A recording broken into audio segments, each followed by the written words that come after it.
નમસ્કાર વિદ્યાર્થી મિત્રો, મારી યુટ્યુબ ચેનલ લલિત પૂર્ણિયામાં આપ સર્વનું હાર્દિક સ્વાગત છે. વિદ્યાર્થી મિત્રો, આપણે આજે વાત કરીશું વિદ્યાર્થી મિત્રો સ્વ અધ્યયન પોથી ધોરણ 10 ભાગ 4 ગુજરાતી, અંગ્રેજી, ગણિત, વિજ્ઞાન અને સામાજિક વિજ્ઞાન.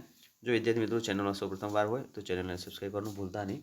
સામાજિક વિજ્ઞાનમાં આપણે વાત કરીશું વિદ્યાર્થી મિત્રો પાઠ નંબર 5 સામાજિક વિજ્ઞાનમાં વિદ્યાર્થી મિત્રો ભારતનો વિજ્ઞાન અને ટેકનોલોજીનો વારસો.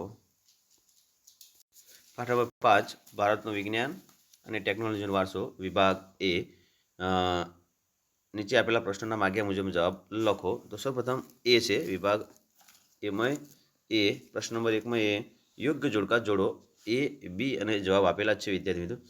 1માં એ યોગશાસ્ત્ર એનો સાચો જવાબ છે વિદ્યાર્થી મિત્રો મહર્ષિ પતંજલિ.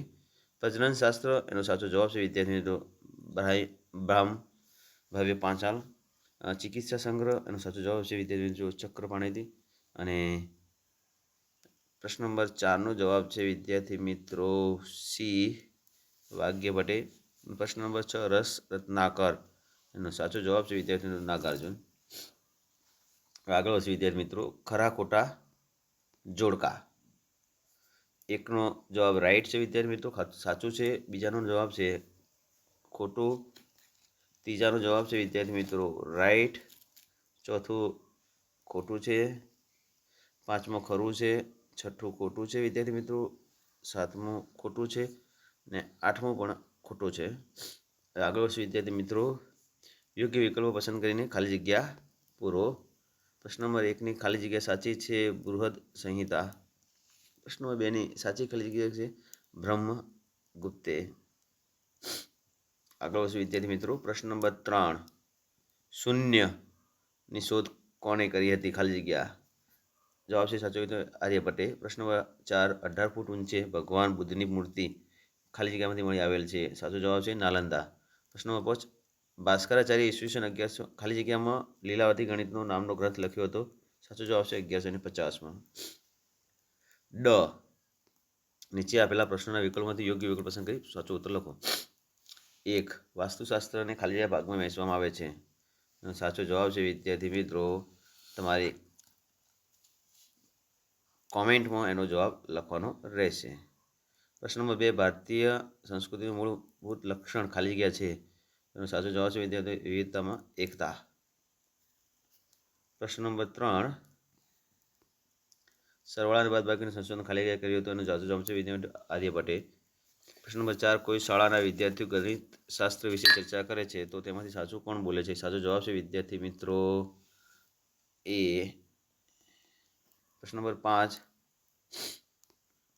આંકડાની પાછળ શૂન્ય લગાવીને લખવાની પ્રક્રિયાના શોધક ખાલી જગ્યા નામના ઋષિ હતા. એનો સાચો જવાબ છે વિદ્યાર્થીઓ બુદ્ધસંબંધ. નીચે આપેલા પ્રશ્નોના 1-2 વાક્યમાં જવાબ લખો. 1 ગણિતશાસ્ત્રના પિતા તરીકે કોણ ઓળખવામાં આવે છે. સાચો જવાબ છે વિદ્યાર્થીઓ ગણિતશાસ્ત્રના પિતા તરીકે આર્યભટ્ટ ઓળખવામાં આવે છે. 2 પારાની ભસ્મ કરીને ઔષધ તરીકે વાપરવાની ભલામણ કોણે કરી હતી. સાચો જવાબ છે પારાની ભસ્મ કરીને ઔષધ તરીકે વાપરવાની ભલામણ નાગાર્જુને કરી હતી.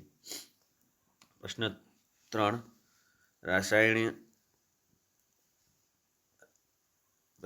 વિદ્યાર્થી મિત્રો રસાયણ શાસ્ત્ર કેવું વિજ્ઞાન છે. એનો સાચો જવાબ છે રસાયણશાસ્ત્ર એક પ્રયોગાત્મક વિજ્ઞાન છે. પ્રશ્ન 4 પૃથ્વી પરના ધરી ફરે છે.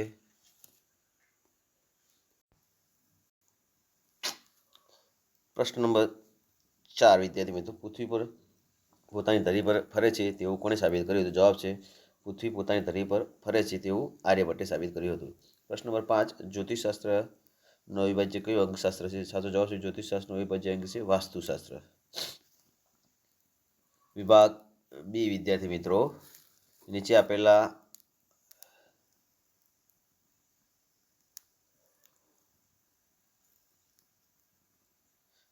આપેલા પ્રશ્નોના જવાબ 15થી 35 શબ્દોમાં લખો. જ્યોતિષશાસ્ત્ર કેટલા ભાગમાં વહેંચવામાં આવેલ છે. તેનો જવાબ છે વિદ્યાર્થી જ્યોતિષશાસ્ત્ર 3 ભાગમાં વહેંચવામાં આવ્યું હતું. તેનો વરાહી મિહિર ભાગ પડ્યો હતો. પ્રશ્ન 2 ભારતીય વૈદક શાસ્ત્રોમાં મહાન પ્રણેતાઓના નામ લખો. અને સાચો જવાબ છે વિદ્યાર્થી ભારતીય વૈદક શાસ્ત્રના મહાન પ્રણેતાઓ મહર્ષિ ચરક, મહર્ષિ સુશીત અને વાઘભટ્ટ હતા.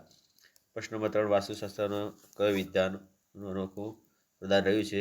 એના જવાબ આપેલો છે વિદ્યાર્થી મિત્રો. પ્રશ્ન નંબર 4 મહર્ષિ સુશીતે, મહર્ષિ ચરકે અને મહર્ષિ વાઘભટ્ટે કયો ગ્રંથની રચના કરી?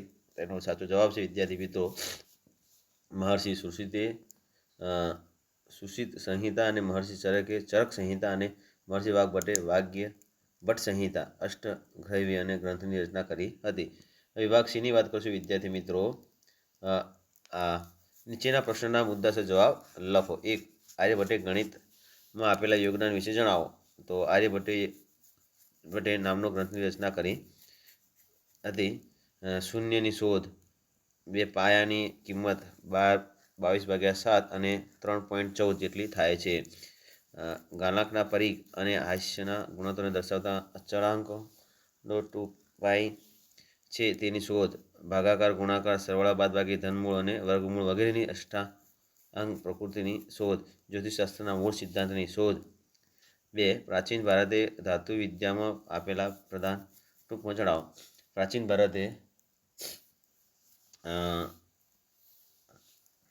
ભારતે ધાતુ વિદ્યામાં અદ્વિતીય સિદ્ધિઓ હાંસલ કરી હતી. 2. પ્રાચીન ભારતની સિંધુ ખીણની સંસ્કૃતિમાં અવશેષોમાંથી કાંસાની નર્તકીની પ્રતિમા મળી આવી છે.